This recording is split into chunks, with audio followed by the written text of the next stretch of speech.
ಯುವರಾಜನ ಮತ್ತೊಂದು ಲಿಂಕ್ ಬಯಲಿಗೆ ಬಂದಿದೆ. ಸ್ಯಾಂಡಲ್ವುಡ್ ನಟಿ ಜೊತೆಯಲ್ಲಿ ಯುವರಾಜನ ನಂಟು ಇದೆ ಅನ್ನೋದು ಅಧಿಕಾರಿಗಳ ಗಮನಕ್ಕೆ ಬಂದಿದೆ. ಅಲ್ಲಿಗೆ ಬಗೆದಷ್ಟು ಬಯಲಿಗೆ ಬರ್ತಾ ಇದೆ ಈ ಯುವರಾಜನ ಆಟ, ಸೀಕ್ರೆಟ್ಸ್ಗಳು.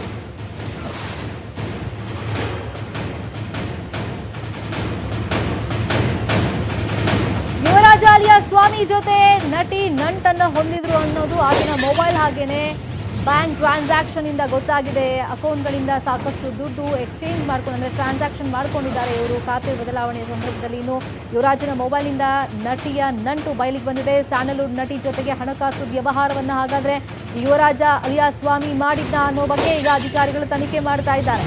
ಇಲ್ಲಿ ಹಣ ವರ್ಗಾವಣೆಯಾಗಿದೆ ಅಂದ್ರೆ ಯಾವ ತರ ವ್ಯವಹಾರವನ್ನ ಇವರು ನಡೆಸ್ತಾ ಇದ್ರು, ಯಾತಕ್ಕೋಸ್ಕರ 1 ಕೋಟಿಗೂ ಹೆಚ್ಚು ಮೊತ್ತದಲ್ಲಿ ಹಣ ವರ್ಗಾವಣೆ ಆಗಿದೆ. ಸೊ ಈ ಎಲ್ಲ ಆಂಗಲ್ ನಿಂದ ಈಗ ಅಧಿಕಾರಿಗಳು ತನಿಖೆ ಮಾಡ್ತಾ ಇದ್ದಾರೆ.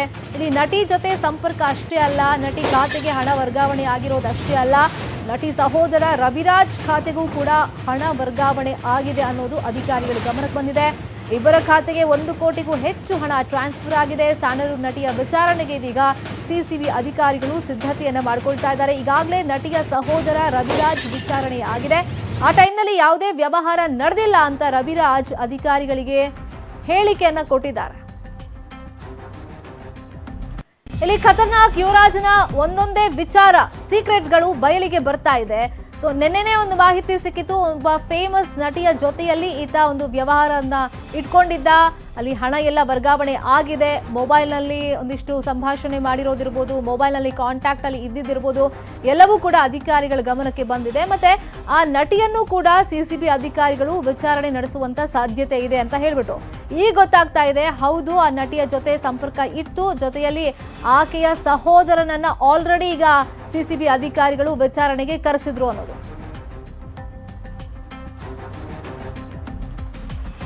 ಇದೇ ವಿಚಾರವಾಗಿ ಆ ನಟಿಯ ಸಹೋದರ ರವಿರಾಜ್ ಜೊತೆಯಲ್ಲಿ ನಮ್ಮ ರಿಪೋರ್ಟರ್ ಗಂಗಾಧರ ಬಾಗಟ ಮಾತನಾಡಿಸಿದ್ದಾರೆ, ಕೇಳೋಣ. ಒಂದು ವಾರದ ಮುಂಚೆ ಕರೆದಿದ್ದು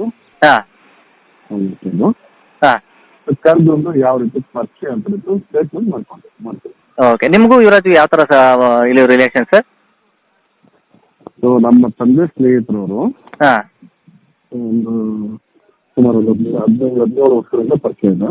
ಓಕೆ, ಒಂದು ಒಳ್ಳೆ ಅಸ್ಟ್ರಾಲಜರ್ ಅಂತ ಇದು ಮಾಡಿದ್ರು. ಓಕೆ, ನಮ್ಮ ತಂದೆ ತೀರ್ಕೊಳ್ಳೋ ಡೇಟಿಂದ ಹೇಳಿದ್ದವರು. ಓಕೆ, ಇಂಥ ಡೇಟಲ್ಲಿ ತೀರ್ಕೊಡ್ತಾರೆ, ಹಂಗೆ ಆಗಿತ್ತು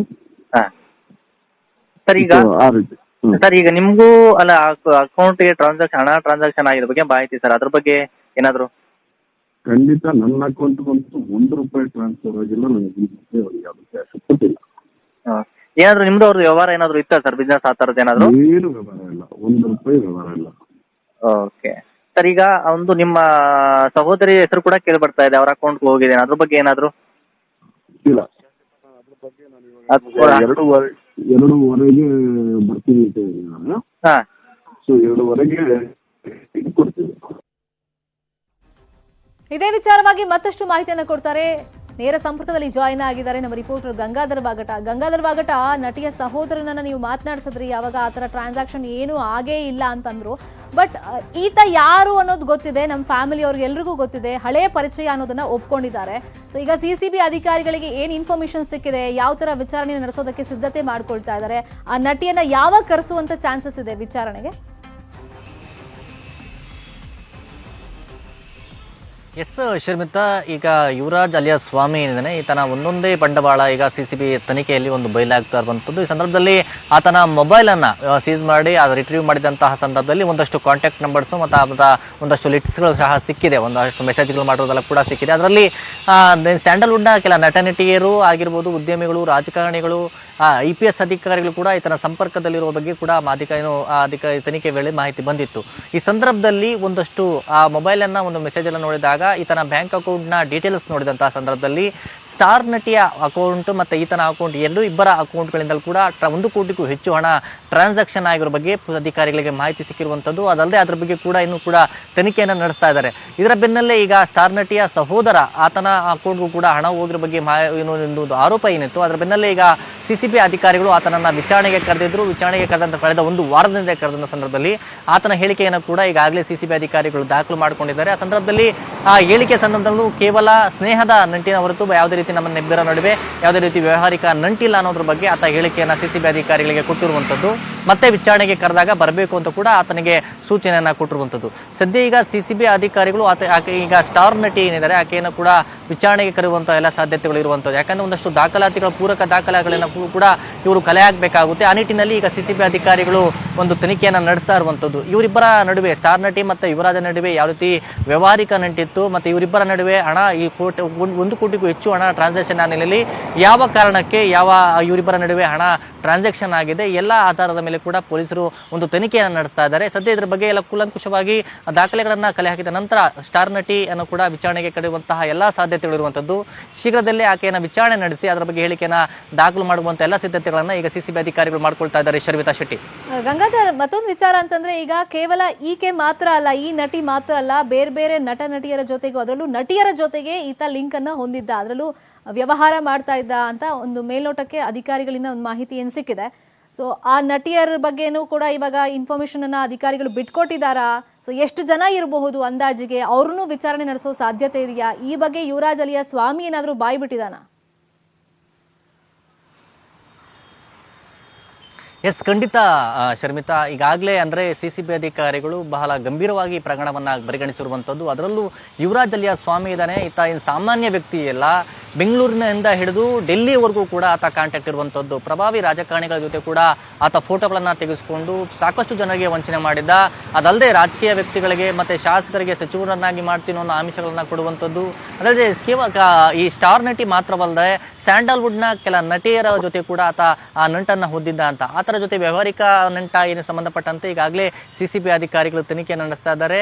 ಈ ಸ್ಟಾರ್ ನಟಿ ಅಲ್ಲದೆ ಆ ನಟಿಯರು ಬೇರೆ ಬೇರೆ ನಟಿಯರು ಈ ತರ ಜೊತೆಯಲ್ಲಿ ಸಂಪರ್ಕ ಇದ್ರು, ಅದ್ರ ಬಗ್ಗೆ ಈಗಾಗಲೇ ಮಾಹಿತಿಯನ್ನ ಅಧಿಕಾರಿಗಳು ಕಲೆ ಹಾಕ್ತಾ ಇದ್ದಾರೆ. ಪೂರಕ ದಾಖಲೆಗಳು ಸಿಕ್ಕ ಕೂಡಲೇ ಆ ನಟಿಯರನ್ನ ಕೂಡ, ಸ್ಟಾರ್ ನಟಿ ಅಲ್ಲದೆ ಆ ನಟಿ ಕೆಲವು ಸೀರಿಯಲ್ ಆಕ್ಟರ್ಸ್ ಆಗಿರ್ಬೋದು, ಸ್ಯಾಂಡಲ್ವುಡ್ ನ ನಟಿಯರಾಗಿರ್ಬೋದು, ಇವರೆಲ್ಲರನ್ನ ಕೂಡ ಸಿಸಿಬಿ ಅಧಿಕಾರಿಗಳು ವಿಚಾರಣೆ ನಡೆಸುವಂತ ಎಲ್ಲಾ ಸಾಧ್ಯತೆಗಳು ಇರುವಂತದ್ದು. ಯಾಕಂದ್ರೆ ನಿರಂತರವಾಗಿ ಈ ಯುವರಾಜ್ ಜೊತೆ ಒಂದು ಸಂಪರ್ಕದಲ್ಲಿರೋದು, ಅದಲ್ಲದೆ ಈತನ ಜೊತೆ ವ್ಯವಹಾರಿಕ ನಂಟು ಹೊಂದಿರುವಂತದ್ದು, ಈತನ ಜೊತೆ ಮಾತನಾಡಿರುವಂತಹ ಮೆಸೇಜ್ಗಳು ಮಾಡ್ಕೊಂಡಿರುವಂತದ್ದು ಎಲ್ಲ ರಿಟ್ರೀವ್ ಮಾಡಿದ ನಂತರ ಒಂದಷ್ಟು ಮೆಸೇಜ್ಗಳು ಕೂಡ ಅಧಿಕಾರಿಗಳಿಗೆ ಸಿಕ್ಕಿದೆ. ಈ ಎಲ್ಲ ಆಧಾರದ ಮೇಲೆ ಆಕೆ ಸ್ಟಾರ್ ನಟಿ ಸೇರಿದಂತೆ ಕೆಲ ನಟಿಯರನ್ನ ಕೂಡ ವಿಚಾರಣೆ ನಡೆಸುವಂತಹ ಎಲ್ಲ ಸಾಧ್ಯತೆಗಳು ಇರುವಂತದ್ದು. ಯಾಕಂದ್ರೆ ಮೊಬೈಲ್ ಅಲ್ಲಿ ಒಂದಷ್ಟು ಮಾಹಿತಿ ಈಗ ಸಿಸಿಬಿ ಅಧಿಕಾರಿಗಳಿಗೆ ಸಿಕ್ಕಿದೆ. ಇದಲ್ಲದೆ ಕೆಲ ಪೂರಕ ದಾಖಲೆಗಳು ಕೂಡ ಅಧಿಕಾರಿಗಳ ತನಿಖೆಗೆ ಅಗತ್ಯವಾಗಿರುವ ಹಿನ್ನೆಲೆಯಲ್ಲಿ ಅದರ ಬೇಸ್ ಮೇಲೆ ಈಗ ಅಧಿಕಾರಿಗಳು ವರ್ಕ್ ಮಾಡ್ತಾ ಇರುವಂತದ್ದು. ಅದೆಲ್ಲ ಆ ದಾಖಲೆಗಳು ಸಿಕ್ಕ ನಂತರ ಈ ಕೆಲ ನಟಿಯರನ್ನು ಕೂಡ ವಿಚಾರಣೆ ಕರೆಯುವಂತಹ ಸಾಧ್ಯತೆಗಳಿದೆ.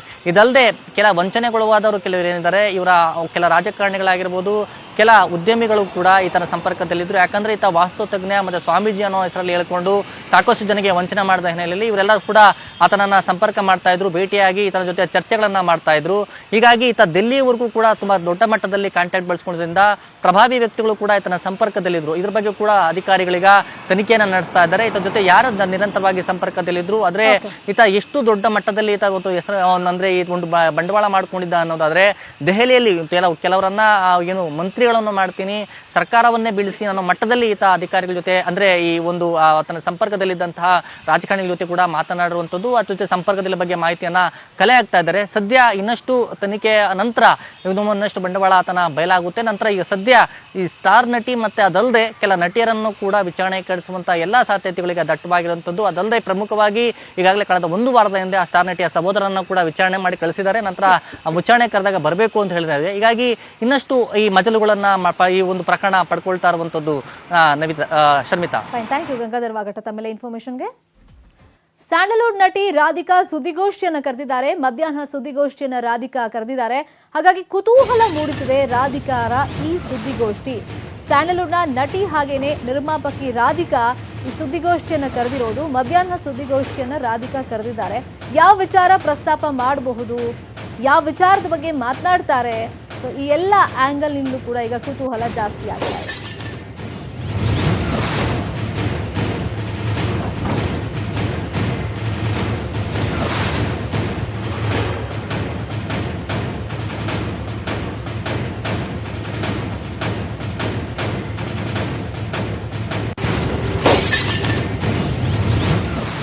ಸ್ಯಾಂಡಲ್ವುಡ್ ನಟಿ ರಾಧಿಕಾ ಸುದ್ದಿಗೋಷ್ಠಿಯನ್ನು ಕರೆದಿದ್ದಾರೆ. ಇವತ್ತು ಮಧ್ಯಾಹ್ನ ಸುದ್ದಿಗೋಷ್ಠಿಯಲ್ಲಿ ರಾಧಿಕಾ ಮಾತನಾಡ್ತಾರೆ. ಬಟ್ ಯಾವ ವಿಚಾರವಾಗಿ ಸುದ್ದಿಗೋಷ್ಠಿ ಕರೆದಿದ್ದಾರೆ, ಏನು ವಿಚಾರ ಪ್ರಸ್ತಾಪ ಮಾಡಬಹುದು, ಈ ನಿಟ್ಟಲ್ಲಿ ಒಂದಿಷ್ಟು ಕುತೂಹಲ ಮೂಡಿದೆ. ಸೊ ಉತ್ತರ ರಾಧಿಕಾ ಅವರೇ ಕೊಡ್ತಾರೆ. ಮಧ್ಯಾಹ್ನ ಸುದ್ದಿಗೋಷ್ಠಿ ಕರೆದಿರೋದ್ರಿಂದ ಯಾವ ವಿಚಾರವಾಗಿ ಮಾತಾಡಬಹುದು. ರಾಧಿಕಾ ಅವರು ಈ ಥರ ಸುದ್ದಿಗೋಷ್ಠಿಯನ್ನು ಕರೆಯೋದೇ ಅಪರೂಪ. ಸಿನಿಮಾ ಹೊರತಾಗಿ ಇವತ್ತು ಆಲ್ ಆಫ್ ಸಡನ್ ಕರೆದಿರೋದ್ರಿಂದ ಯಾವ ವಿಚಾರ ಪ್ರಸ್ತಾಪ ಮಾಡಬಹುದು ಅನ್ನೋ ಒಂದು ಕುತೂಹಲ ಇದೆ. ಮಧ್ಯಾಹ್ನ ಮಾತಾಡ್ತಾರೆ ರಾಧಿಕಾ, ನೋಡೋಣ ಯಾವ ವಿಚಾರ ಪ್ರಸ್ತಾಪ ಮಾಡ್ತಾರೆ.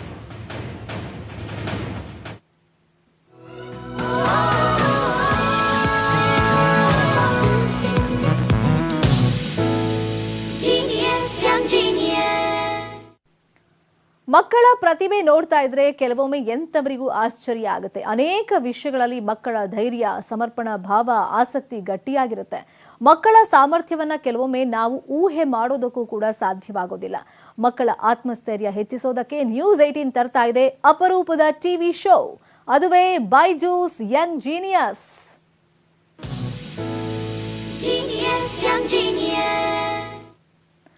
ಇವತ್ತು ನೀವು ಭೇಟಿಯಾಗಲಿದ್ದೀರಿ 13 ವರ್ಷದ ಪರಿಸರ ಕಾರ್ಯಕರ್ತೆ ರಿದ್ಧಿಮಾ ಪಾಂಡೆಯನ್ನ. ಉತ್ತರಾಖಂಡ್ನ ಹರಿದ್ವಾರದ ರಿದ್ಧಿಮಾ ಪಾಂಡೆ 9ನೇ ತರಗತಿ ವಿದ್ಯಾರ್ಥಿನಿ. ಆದರೆ ಈಗ ಅವಳು ದೇಶದ ಕಿರಿಯ ಪರಿಸರ ಕಾರ್ಯಕರ್ತೆ. ಅದು ಹೇಗೆ ಅಂತ ಈ ಸ್ಟೋರಿ ನೋಡಿ ಗೊತ್ತಾಗುತ್ತೆ.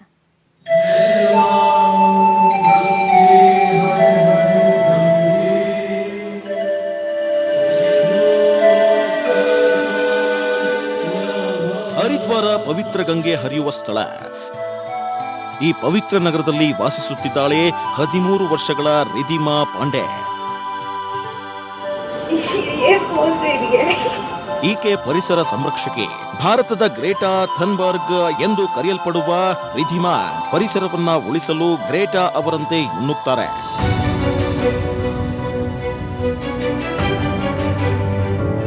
ಎರಡ್ 2019ರಲ್ಲಿ ರಿದ್ಧಿಮಾ ಕಾರ್ಯಕರ್ತೆ ಗ್ರೇಟಾ ಥನ್ಬರ್ಗ್ ಅವರೊಂದಿಗೆ ಜರ್ಮನಿ, ಫ್ರಾನ್ಸ್, ಬ್ರೆಜಿಲ್, ಅರ್ಜೆಂಟೀನಾ ಮತ್ತು ಟರ್ಕಿ ಈ 5 ದೇಶಗಳು ಪ್ರಕೃತಿಯೊಂದಿಗೆ ಆಟ ಆಡುತ್ತಿರುವ ಬಗ್ಗೆ ವಿಶ್ವಸಂಸ್ಥೆಗೆ ದೂರು ನೀಡಿದ್ರು.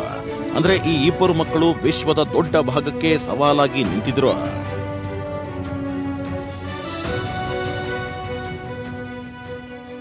ಶುದ್ಧ ಗಾಳಿ, ಶುದ್ಧ ನೀರು, ಪರಿಶುದ್ಧ ವಾತಾವರಣ ಎಲ್ಲ ಮಕ್ಕಳ ಹಕ್ಕು. ಸೊ ಅದನ್ನ ಪ್ರೊಟೆಕ್ಟ್ ಮಾಡೋದಕ್ಕಾಗಿನೇ ನಾವು ಯುನೈಟೆಡ್ ನೇಷನ್ಸ್ಗೆ ಮನವಿ ಮಾಡಿದ್ವಿ.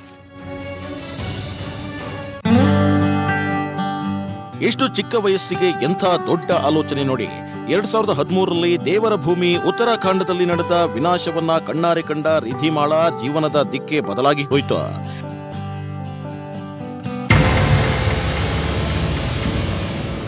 ಅಲ್ಲಿಂದ ಈ ಬಾಲಕಿ ಜಾಗತಿಕ ತಾಪಮಾನ ಏರಿಕೆಯ ಅಪಾಯದ ಬಗ್ಗೆ ಸರ್ಕಾರಗಳಿಗೆ ಎಚ್ಚರಿಕೆ ನೀಡುತ್ತಿದ್ದಾಳೆ. ಇಂತಹ ವಿನಾಶಕ್ಕೆ ಮುಖ್ಯ ಕಾರಣ ಅಂದ್ರೆ ನಾವೇ ನಮ್ಮ ನಡವಳಿಕೆಯಲ್ಲಿ, ನಮ್ಮ ಜೀವನ ಶೈಲಿಯಲ್ಲಿ ಬದಲಾವಣೆ ತರಲೇಬೇಕಿದೆ. 2017ರಲ್ಲಿ ರಿದ್ಧಿಮಾ ಕೇಂದ್ರ ಸರ್ಕಾರದ ವಿರುದ್ಧ ನ್ಯಾಷನಲ್ ಗ್ರೀನ್ ಟ್ರಿಬ್ಯುನಲ್ಗೆ ಹೊರಟ್ಲು. ಬಾರ್ಸಿಲೋನಾದಲ್ಲಿ ನಡೆದ ಗ್ಲೋಬಲ್ ನ್ಯೂಮೋನಿಯಾ ಫೋರಂನ ಸಮ್ಮೇಳನದಲ್ಲಿ ರಿದ್ಧಿಮಾ ಭಾರತದ ಧ್ವಜವನ್ನ ಎತ್ತಿ ಹಿಡಿದ್ಲು. ಈಕೆಯ ತಂದೆ ಕೂಡ ಕಾರ್ಯಕರ್ತರು. ತಾಯಿ ಅರಣ್ಯ ಇಲಾಖೆಯಲ್ಲಿದ್ದಾರೆ. ಹೆತ್ತವರ ಮಡಿಲಲ್ಲಿ ಬೆಳೆಯುತ್ತಾ ಕಾಡುಗಳಲ್ಲಿ ಅಲೆದಾಡುತ್ತಲೇ ಈ ಹುಡುಗಿ ಕಾಡುಗಳನ್ನ ಪ್ರೀತಿಸತೊಡಗಿದ್ಲು. ನನ್ನ ಮಗಳು ಪ್ರಕೃತಿಯನ್ನ ಉಳಿಸೋದಕ್ಕಾಗಿ ವಿಶ್ವದ ಎಲ್ಲಾ ಕಡೆಯೂ ಹೋಗಿ ಕೆಲಸ ಮಾಡ್ತಿದ್ದಾಳೆ ಅನ್ನೋದು ನನಗೆ ಬಹಳ ಹೆಮ್ಮೆಯ ವಿಷಯ. ಹವಾಮಾನ ಬದಲಾವಣೆಯ ಪ್ಯಾರಿಸ್ ಒಪ್ಪಂದ 5 ವರ್ಷಗಳಲ್ಲಿ ಪೂರೈಸಿದ ಅಂಗವಾಗಿ ಡಿಸೆಂಬರ್ನಲ್ಲಿ ಫ್ರಾನ್ಸ್ ರಾಯಭಾರ ಕಚೇರಿಯಲ್ಲಿ ನಡೆದ ಕಾರ್ಯಕ್ರಮದಲ್ಲಿ ಭಾಗವಹಿಸಿದ್ದಾಳೆ ರಿದ್ಧಿಮಾ. ಈ ಬಾಲಕಿ 2011ರಲ್ಲಿ ನಡೆಯಲಿರುವ ಮಾಕಾಪ್ ಸಮಿಟ್ ಮತ್ತು ಅರ್ತ್ ಡೇ ನೆಟ್ವರ್ಕ್ ಏಷ್ಯಾದ ಕಾರ್ಯಕ್ರಮ ಮೈ ಫ್ಯೂಚರ್ ಮೈ ವಾಯ್ಸ್ ನ ಯುವ ರಾಯಭಾರಿಯಾಗಿದ್ದಾಳೆ ಕೂಡ. ಈಕೆಗೆ ವಂಡರ್ ಕಿಡ್ ಅನ್ನೋದು ಇದಕ್ಕೆ ಏನೋ. ಇಂಥ ಮಕ್ಕಳು ದೊಡ್ಡವರಿಗಿಂತಲೂ ದೊಡ್ಡವರು ಹಾಗೂ ಮುಂದಿನ ದಿನಗಳಲ್ಲಿ ಪರಿಸರವನ್ನ ಸಂರಕ್ಷಿಸಿ ಇನ್ನಷ್ಟು ಬೆಳೆಸ್ತಾಳೆ ಅನ್ನೋದರಲ್ಲಿ ಸಂಶಯವೇ ಇಲ್ಲ.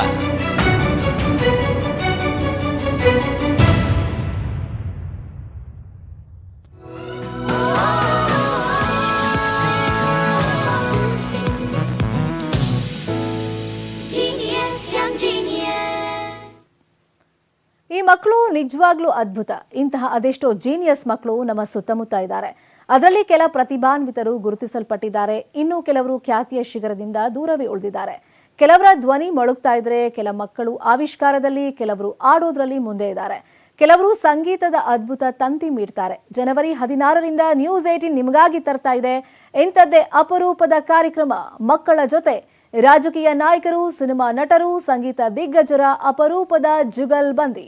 ತಪ್ಪದೆ ನೋಡಿ ಬೈಜೂಸ್ ಯಂಗ್ ಜೀನಿಯಸ್ ನಿಮ್ಮ ನ್ಯೂಸ್ 18 ಕನ್ನಡದಲ್ಲಿ ಪ್ರತಿ ಶನಿವಾರ ರಾತ್ರಿ 8ಕ್ಕೆ ಮತ್ತು ರವಿವಾರ ಬೆಳಗ್ಗೆ 11:30ಕ್ಕೆ ಪ್ರಸಾರವಾಗುತ್ತೆ.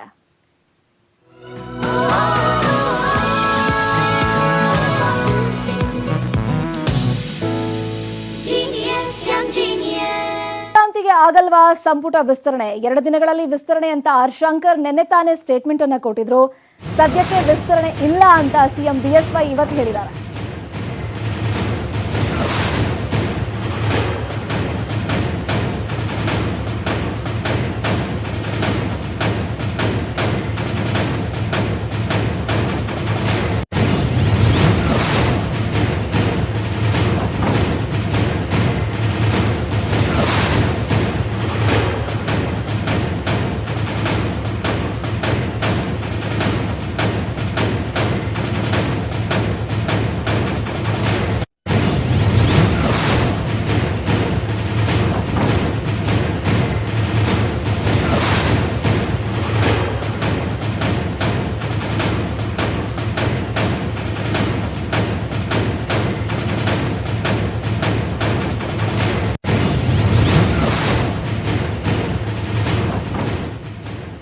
ಇನ್ನು ಸಂಪುಟ ವಿಸ್ತರಣೆ ಬಗ್ಗೆ ಕೇಂದ್ರದ ನಾಯಕರೇ ಅಂತಿಮ ತೀರ್ಮಾನ ಮಾಡ್ತಾರೆ ಅಂತ ಹೇಳ್ಬಿಟ್ಟು ಯಡಿಯೂರಪ್ಪ ಹೇಳಿದ್ದಾರೆ. ಆಕಾಂಕ್ಷಿಗಳ ಹೇಳಿಕೆ ಕೊಟ್ರೆ ನಾನ್ ಯಾಕೆ ಭರವಸೆ ಕೊಡ್ಲಿ ಅಂತಾನು ಹೇಳಿದ್ದಾರೆ. ಈಗಲೂ ನಾವು ಮುಖ್ಯಮಂತ್ರಿಗಳು ಹೇಳ್ತಾ ಇದ್ರು ಆದಷ್ಟು 2-3 ದಿವಸದಲ್ಲಿ ಆಗುತ್ತೆ ಅಂತಕ್ಕಂಥ ಮಾತನ್ನ ಹೇಳ್ತಾ ಇದ್ರು. ಈಗ ಉಮೇಶ್ ಕುತ್ತೆ ಅವರು ಕೂಡ ಹೇಳ್ತಾ ಇದ್ರು ಇನ್ನು 2-3 ದಿವಸದಲ್ಲಿ ಮಂತ್ರಿ ಆಗ್ತೀವಿ ಅಂತಕ್ಕಂಥ ಮಾತನ್ನ ಹೇಳ್ತಾ ಇದ್ರು. ಅಂದ್ರೆ ಎಲ್ಲ ಒಂದು ಶೀಘ್ರದಲ್ಲಿ ಆಗ್ತದೆ ಅಂತಕ್ಕಂಥ ಮುನ್ಸೂಚನೆ ಕಾಣ್ತಾ ಇದೆ. ಏನು ಒತ್ತಡ ಇಲ್ಲ, ಅವರ ಮಾತು ಪ್ರಕಾರ ಮಾಡಬೇಕು ಅಂತ ಹಿಂದೆ ಮುಖ್ಯಮಂತ್ರಿಗೆ ಹೇಳ್ತಾ ಇದ್ದಾರೆ. ಒತ್ತಡ ಇರತಕ್ಕಂಥದ್ದು ಏನಿಲ್ಲ, ಅವ್ರು ಮಾಡ್ತಿರತಕ್ಕಂಥ ಭರವಸೆ ಹೇಳ್ತಾನೆ ಇದೆ. ಇನ್ನೇನು ಕಾಲ ಕೂಡ ಬಂದಿದೆ ಅನಿಸ್ತದೆ, ಶೀಘ್ರದಲ್ಲಿ ಆಗುತ್ತೆ ಏನಂತ ಭರವಸೆ ಕೊಟ್ಟಿದ್ದಾರೆ ನೇರವಾಗಿ. ಸಂಪುಟ ವಿಸ್ತರಣೆ ಬಗ್ಗೆ ಕೇಂದ್ರದ ನಾಯಕರು ತೀರ್ಮಾನ ತಗೊಳ್ತಾರೆ. ಅವ್ರು ಹೇಳಿಕೆ ಕೊಟ್ಟರೆ ನಾನೇ ಭರವಸೆ ಕೊಡಕ್ಕೆ ಹೋಗ್ಲಿ. ಸಹಜವಾಗಿ ಯಾರನ್ನ ಆಗಬೇಕು ಅವ್ರು ಆಗ್ತಾರೆ. ನಿನ್ನೆ ಕೆಲ ಶಾಸಕ ವಿವಿಧ ಬೇಡಿಕೆಗಳನ್ನ ಈಡೇರಿಸುವಂತೆ ಆಗ್ರಹಿಸಿ ಖಾಸಗಿ ಶಾಲಾ ಶಿಕ್ಷಕರು ಬೀದಿಗಿಳಿದಿದ್ದಾರೆ. ಬೆಂಗಳೂರಿನ ಮೌರ್ಯ ಸರ್ಕಲ್ನಿಂದ ಫ್ರೀಡಂ ಪಾರ್ಕ್ ವರೆಗೆ ರುಪ್ಸಾ ಸಂಘಟನೆ ರ್ಯಾಲಿ ನಡೆಸ್ತಾ ಇದೆ. ರ್ಯಾಲಿ ಬಳಿಕ ಫ್ರೀಡಂ ಪಾರ್ಕ್ನಲ್ಲಿ ಖಾಸಗಿ ಶಾಲಾ ಶಿಕ್ಷಕರು ಮೌನ ಪ್ರತಿಭಟನೆಯನ್ನ ನಡೆಸಲಿದ್ದಾರೆ. ಧರಣಿಯಲ್ಲಿ ರಾಜ್ಯದ ವಿವಿಧ ಭಾಗಗಳ ಶಿಕ್ಷಕರು ಪಾಲ್ಗೊಂಡಿದ್ದಾರೆ.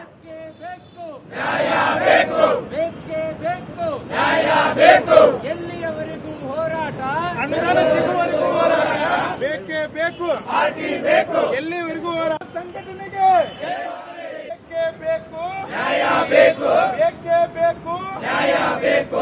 ಅಯ್ಯಯ್ಯೋ ಅಯ್ಯಯ್ಯೋ ಅನ್ಯಾಯ ಅನ್ಯಾಯ, ಅಯ್ಯಯ್ಯೋ ಅನ್ಯಾಯ ಅನ್ಯಾಯ, ಬೇಕೇ ಬೇಕು, ನ್ಯಾಯ ಬೇಕು. ಪ್ರತಿಭಟನೆಯ ಸ್ವರೂಪ ಅದ್ರ ಬಗ್ಗೆ ನಾನು ಈಗಾಗಲೇ ಸಾಕಷ್ಟು ಸರಿ ಹೇಳಿದ್ದೀನಿ. ಬಟ್ ಇವತ್ತು ಪ್ರತಿಭಟನೆ ಒಂದು ರೀತಿ ವಿಶೇಷವಾಗಿ ಮಾಡಬೇಕು ಅಂತೇಳಿ ನಮ್ಮ ಶಾಲಾ ಆಡಳಿತ ಮಂಡಳಿಗಳು ಮತ್ತು ನಮ್ಮ ಶಿಕ್ಷಕರು, ನಮ್ಮಲ್ಲೇನು ಕೆಲಸ ಮಾಡ್ತಿದ್ರು ಶಿಕ್ಷಕರೆಲ್ಲರೂ ಕೂಡ ಒಂದು ನಿರ್ಧಾರವನ್ನು ಮಾಡಿದ್ದೀವಿ. ಭಾಳ ಮೌನವಾಗಿ ಯಾರಿಗೂ ತೊಂದರೆ ಆಗ್ದಂಗೆ ಅಲ್ಲಿ ಹೋಗಿ ನಾವು ಒಂದು ಸತ್ಯಾಗ್ರಹನ ಕೂತ್ಕೋಬೇಕು ಅಂತೇಳಿ ನಿರ್ಧಾರ ಮಾಡಿದ್ದೀವಿ. ಇದು ಸಾಂಕೇತಿಕ ಪ್ರತಿಭಟನೆ, ಸಾಂಕೇತಿಕ ಧರಣಿ ಆಗಿರುತ್ತೆ. ಸೊ ಇದರಲ್ಲಿ ಯಾವುದೇ ವೈಯಕ್ತಿಕವಾದಂತಹ ಅಥವಾ ಇನ್ಯಾವುದೋ ಯಾರನ್ನೋ ಮೆಚ್ಚಕ್ಕೆ ಅಂತ ಮಾಡಿದ್ದಂತಲ್ಲ. ನಮಗಾಗಿರುವಂತಹ ನೋವುಗಳು ಏನು, ಖಾಸಗಿ ಶಿಕ್ಷಣ ಸಂಸ್ಥೆಗಳು ಜನರ ಸೇವೆ ಮಾಡಬೇಕು, ಈ ದೇಶದ ಅಭಿವೃದ್ಧಿಗೆ ಶೈಕ್ಷಣಿಕ ದಾಸೋಹ ಮಾಡಬೇಕು ಅಂತ ಏನು ಸ್ಥಾಪನೆ ಆಗಿದ್ವು, ಕಳೆದ 50 ವರ್ಷಗಳಿಂದ ನಾವು ಶಿಕ್ಷಣ ದಾಸೋಹವನ್ನು ನೀಡ್ತಾ ಇದ್ದೀವಿ. 3 ತಿಂಗಳಿಂದ ಕೊರೋನಾ ಮುಕ್ತವಾಗಿದೆ. ಕೊರೋನಾ ಕೂಪವಾಗಿದ್ದ ಸ್ಥಳಕ್ಕೆ ಇದೀಗ ರಿಲೀಫ್ ಸಿಕ್ಕಿದೆ. ಪರಪ್ಪನ ಅಗ್ರಹಾರ ಕಾರಾಗೃಹ ಇದೀಗ ಕೊರೋನಾ ಮುಕ್ತವಾಗಿದೆ.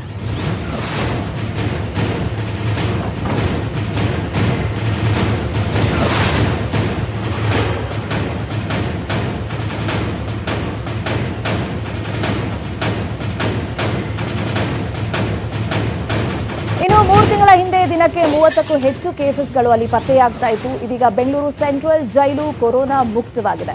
ಕಟ್ಟುನಿಟ್ಟಿನ ಕ್ರಮಗಳಿಂದ ಸೋಂಕಿನಿಂದ ದೂರವಾಗಿದೆ ಕೇಂದ್ರ ಕಾರಾಗೃಹ. ಇನ್ನು ಕೋವಿಡ್ ನಿಯಮಾವಳಿ ಚಾಚೂ ತಪ್ಪದೆ ಪಾಲನೆ ಆಗ್ತಾ ಇದೆ. ಕ್ವಾರಂಟೈನ್ ನಿಯಮ ಇರ್ಬೋದು, ಕೋವಿಡ್ ಪರೀಕ್ಷೆ ಕಡ್ಡಾಯ ಮಾಡಿರೋದ್ರಿಂದ ಇವಾಗ ಈ ಒಂದು ಹಂತಕ್ಕೆ ಬಂದು ನಿಲ್ಲೋದಕ್ಕೆ ಸಾಧ್ಯವಾಗಿದೆ. ಸ್ವಲ್ಪ ಅನಾರೋಗ್ಯವಿದ್ರೂ ಕೂಡ ತಕ್ಷಣ ತಪಾಸಣೆ ಮಾಡ್ತಾರೆ ಅಲ್ಲಿನ ಒಂದು ಸಿಬ್ಬಂದಿ, ಜೊತೆಗೆ ಚಿಕಿತ್ಸೆಯನ್ನು ಕೂಡ ಕೊಡಿಸ್ತಾ ಇದ್ದಾರೆ.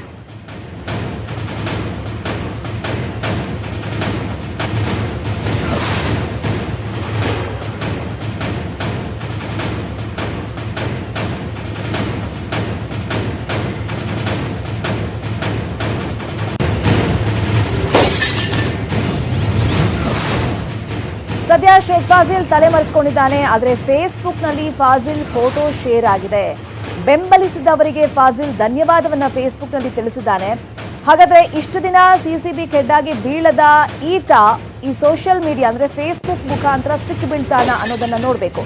ಶೇಖ್ ಫಾಜಿಲ್ನ ಕೆಡ್ಡಾಗೆ ಅಧಿಕಾರಿಗಳು ಬೀಳಿಸ್ತಾರ, ಸಿಸಿಬಿಯಿಂದ ಫಾಜಿಲ್ ಬಂಧನವಾಗುತ್ತಾ ಅನ್ನೋದನ್ನ ನೋಡಬೇಕು. ಇಷ್ಟು ದಿನ ಈತ ತಲೆಮರೆಸಿಕೊಂಡಿದ್ದ, ಆದರೆ ಫೇಸ್ಬುಕ್ನಲ್ಲಿ ಈತ ಈಗ ಪ್ರತ್ಯಕ್ಷನಾಗಿದ್ದಾನೆ. ಅಷ್ಟೇ ಅಲ್ಲ, ತನಗೆ ಯಾರೆಲ್ಲ ಸಪೋರ್ಟ್ ಮಾಡಿದ್ದಾರೆ ಅವರಿಗೆ ಥ್ಯಾಂಕ್ಸ್ ಅಂತ ಆತ ಬರ್ಕೊಂಡಿದ್ದಾನೆ. ಹಾಗಾಗಿ ಈ ಒಂದು ಪೋಸ್ಟ್ನ ಮುಖಾಂತರ, ಫೋಟೋ ಮುಖಾಂತರ ಈತನನ್ನ ಪತ್ತೆ ಹಚ್ಚುತ್ತಾ ಹಾಗಾದ್ರೆ ಸಿಸಿಬಿ ಅನ್ನೋದನ್ನ ನೋಡಬೇಕು. ಇಷ್ಟು ದಿನ ಸಿಸಿಬಿ ಅಧಿಕಾರಿಗಳು ಈತನಿಗೋಸ್ಕರ ಹುಡುಕಾಟವನ್ನ ನಡೆಸ್ತಾ ಇದ್ರು. ಯಾಕಂದ್ರೆ ಡ್ರಗ್ಸ್ ಕೇಸಲ್ಲಿ ಈತ ಕೂಡ ಒಬ್ಬ ಪ್ರಮುಖ ಆರೋಪಿಯಾಗಿದ್ದ.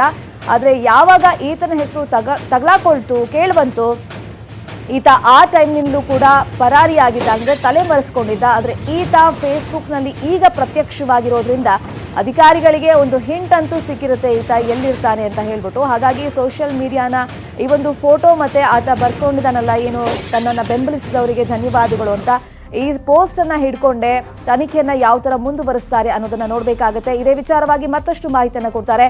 ಫೋನ್ ಸಂಪರ್ಕದಲ್ಲಿ ಜಾಯಿನ್ ಆಗಿದ್ದಾರೆ ನಮ್ಮ ರಿಪೋರ್ಟರ್ ಹರ್ಷ.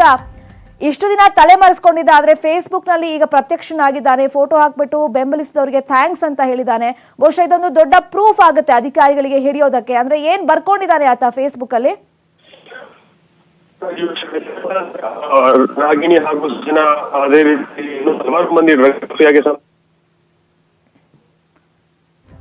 ಅಶಾ, ನಿಮ್ಮ ವಾಯ್ಸ್ ಕರೆಕ್ಟಾಗಿ ರೀಚ್ ಆಗ್ತಿಲ್ಲ. ಮತ್ತೊಮ್ಮೆ ನಿಮ್ಮನ್ನ ಕಾಂಟ್ಯಾಕ್ಟ್ ಮಾಡ್ತೀವಿ. ಸೋಷಿಯಲ್ ಮೀಡಿಯಾದಲ್ಲಿ ಈಗ ಪ್ರಮುಖ ಆರೋಪಿ ಶೇಖ್ ಫಾಜಿಲ್ ಪ್ರತ್ಯಕ್ಷನಾಗಿದ್ದಾನೆ.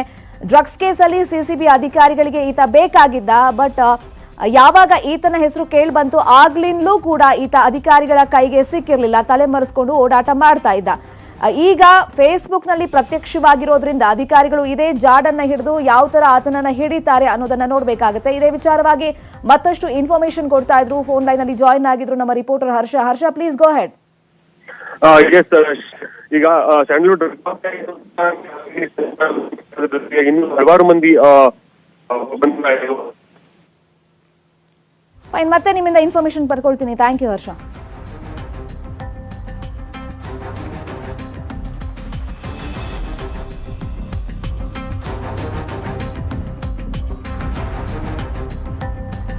ಶೇಖ್ ಫಾಜಿಲ್ ಈಗ ಬಂಧನ ಆಗುತ್ತಾ ಅಂತ, ಯಾಕಂದ್ರೆ ಡ್ರಗ್ಸ್ ಕೇಸಲ್ಲಿ ಈತ ಪ್ರಮುಖ ಆರೋಪಿ ಆಗಿದ್ದ. ಆದ್ರೆ ಈತ ತಲೆಮರೆಸಿಕೊಂಡಿದ್ದ. ಇಲ್ಲಿ ತನಕ ಅಧಿಕಾರಿಗಳಿಗೆ ಆತನನ್ನ ಹಿಡಿಯೋದಕ್ಕೆ ಆಗಿರ್ಲಿಲ್ಲ, ಅಂದ್ರೆ ಆತನ ಸುಳಿವು ಸಿಕ್ಕಿರ್ಲಿಲ್ಲ. ಬಟ್ ಇವಾಗ ಫೇಸ್ಬುಕ್ ನಲ್ಲಿ ಆತನೇ ಒಂದು ಪೋಸ್ಟ್ ಅನ್ನ ಇವಾಗ ಹಾಕಿದ್ದಾನೆ, ತನ್ನನ್ನ ಬೆಂಬಲಿಸಿದವರಿಗೆ ಧನ್ಯವಾದ ಅಂತ. ಅಂದ್ರೆ ಯಾವ ಅರ್ಥದಲ್ಲಿ ಈತ ಹಾಕಿದ್ದಾನೆ ಅನ್ನೋದನ್ನೆಲ್ಲ ಆತನೇ ಹೇಳಬೇಕಾಗತ್ತೆ, ಇದಕ್ಕೆ ಸಮರ್ಥನೆಯನ್ನ ಕೊಟ್ಕೊಳ್ಬೇಕಾಗತ್ತೆ. ಬಟ್ ಫೇಸ್ಬುಕ್ ನಲ್ಲಿ ಆತ ಪ್ರತ್ಯಕ್ಷವಾಗಿರೋದ್ರಿಂದ ಬಹುಶಃ ಇದು ಈಸಿ ಆಗ್ಬಹುದು ಈಗ ಸಿಸಿಬಿ ಅಧಿಕಾರಿಗಳಿಗೆ. ಇಷ್ಟು ದಿನ ಆತ ಎಲ್ಲಿದ್ದ, ಏನು ಎತ್ತ, ಜಾಡು ಹಿಡಿದು ಹೊರಟರೂ ಕೂಡ ಎಷ್ಟೋ ಸಲ ಫೇಲ್ಯೂರ್ ಆಗ್ತಾ ಇತ್ತು. ಆತ ಆ ಸ್ಥಳದಲ್ಲಿ ಇರ್ತಾ ಇರಲಿಲ್ಲ. ಎಷ್ಟೋ ಪ್ರಮುಖ ಆರೋಪಿಗಳದ್ದು ಡ್ರಗ್ಸ್ ಕೇಸಲ್ಲಿ ಹಾಗೆ ಆಗಿರೋದು.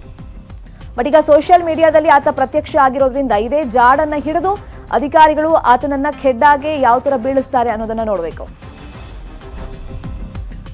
ಕರುನಾಡಿಗರೇ ಲಸಿಕೆಗೆ ಸಿದ್ಧರಾಗಿ, ಇನ್ನೊಂದೇ ವಾರ ಕೊರೋನಾಗೆ ರಾಮಬಾಣ. ಸಿರಿಂಜ್ ಬಂದಾಯ್ತು, ವ್ಯಾಕ್ಸಿನ್ಗೆ ಕೌಂಟ್ ಡೌನ್. ಇದು ಸಂಜೀವಿನಿ ಸಂಕ್ರಾಂತಿ ಸ್ಟೋರಿ.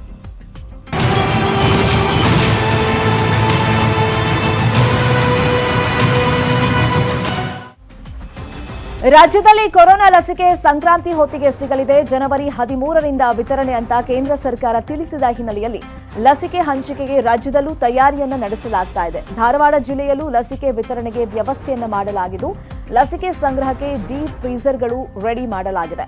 3 ಹಂತಗಳಲ್ಲಿ ಲಸಿಕೆ ನೀಡೋದಕ್ಕೆ ವ್ಯವಸ್ಥೆಯನ್ನ ಮಾಡಿದ್ದು, ಪ್ರಾಥಮಿಕ ಆರೋಗ್ಯ ಕೇಂದ್ರ, ಕಿಮ್ಸ್, ಜಿಲ್ಲಾಸ್ಪತ್ರೆಗಳಲ್ಲಿ 20,000 ಆರೋಗ್ಯ ಕಾರ್ಯಕರ್ತರನ್ನ ರೆಡಿ ಮಾಡಲಾಗಿದೆ. ಚಿಕ್ಕಮಗಳೂರು ಜಿಲ್ಲೆಯಲ್ಲೂ 103 ಆರೋಗ್ಯ ಕೇಂದ್ರಗಳಲ್ಲಿ ಲಸಿಕೆ ಸಂಗ್ರಹಕ್ಕೆ ತಯಾರಿಯನ್ನ ಮಾಡಲಾಗಿದೆ. ಬೆಳಗಾವಿ ಜಿಲ್ಲೆಯಲ್ಲಿ 12 ಲಕ್ಷ ಡೋಸ್ ಸಂಗ್ರಹ ಸಾಮರ್ಥ್ಯವನ್ನು ಮಾಡಲಾಗಿದ್ದು, ಸಂಗ್ರಹ ಕೇಂದ್ರದಲ್ಲಿ ವಾಕ್ ಇನ್ ಕೂಲರ್, ಫ್ರೀಜರ್ ವ್ಯವಸ್ಥೆ ಕೂಡ ಮಾಡಲಾಗಿದೆ. ಬಿಮ್ಸ್, ತಾಲೂಕು ಆಸ್ಪತ್ರೆ, ಪಿಎಚ್ಸಿ ಸೇರಿ 200 ಕಡೆ ಸಿದ್ಧತೆಯನ್ನು ನಡೆಸಲಾಗಿದೆ.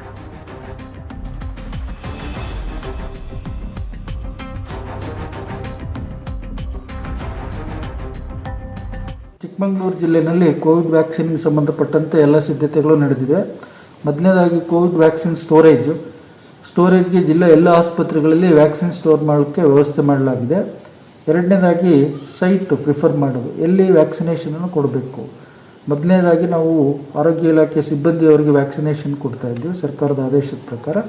ಅದರಂತೆ ನಾವು 3-4 ಹಾಸ್ಪಿಟಲ್ನ ಕ್ಲಬ್ ಮಾಡಿ ಆ ಸಿಬ್ಬಂದಿಯನ್ನು ಒಂದು ಕಡೆ ಮೋಟಿವೇಟ್ ಮಾಡಿ ಒಂದು ಸೈಟನ್ನು ಪ್ರಿಫರ್ ಮಾಡಿ ಅಲ್ಲಿ ವ್ಯಾಕ್ಸಿನೇಷನ್ ಕೊಡುವಂಥ ವ್ಯವಸ್ಥೆಯನ್ನು ಮಾಡಿಕೊಳ್ಳಲಾಗಿದೆ.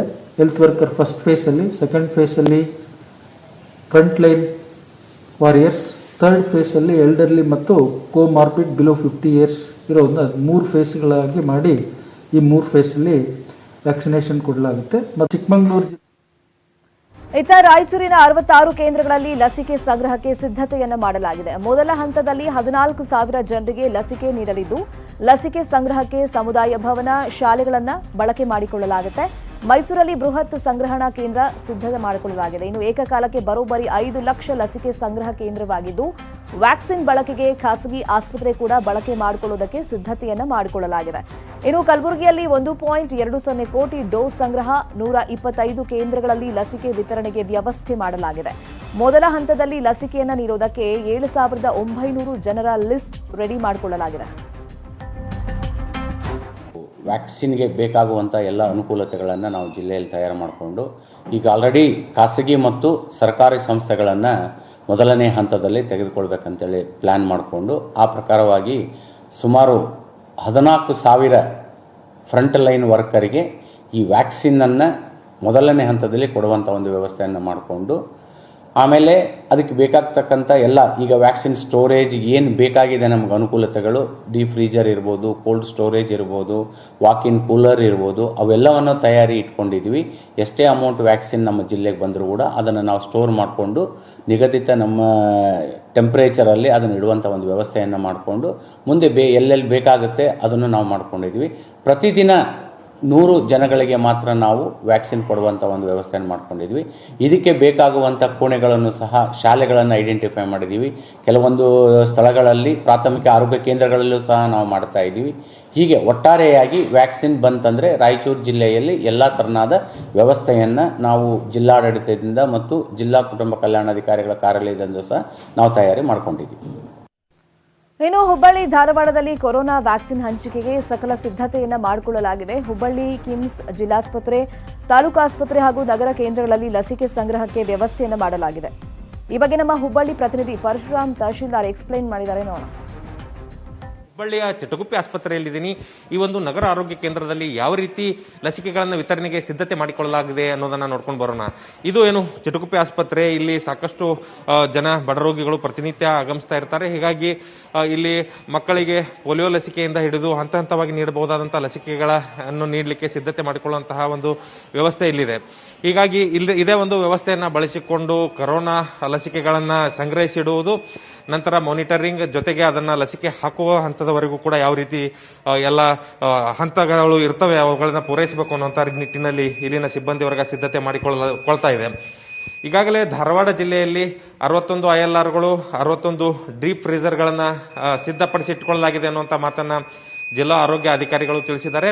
ಈ ಒಂದು ILR ಮಷೀನ್ ಅನ್ನ ದೃಶ್ಯದಲ್ಲಿ ಗಮನಿಸಬಹುದು. ಇದೇ ಒಂದು ಮಷೀನ್ಗಳಲ್ಲಿ ಕೊರೋನಾ ಲಸಿಕೆಗಳನ್ನ ಏನು ಸಂಗ್ರಹಿಸಿ ಇಡಲಾಗ್ತದೆ. ನಂತರ 3 ಹಂತದಲ್ಲಿ ಅವುಗಳನ್ನ ವಿತರಣೆ ಮಾಡಬೇಕು ಅನ್ನುವಂಥ ನಿಟ್ಟಿನಲ್ಲಿ ಕೂಡ ತಯಾರಿ ಮಾಡಲಾಗಿದೆ.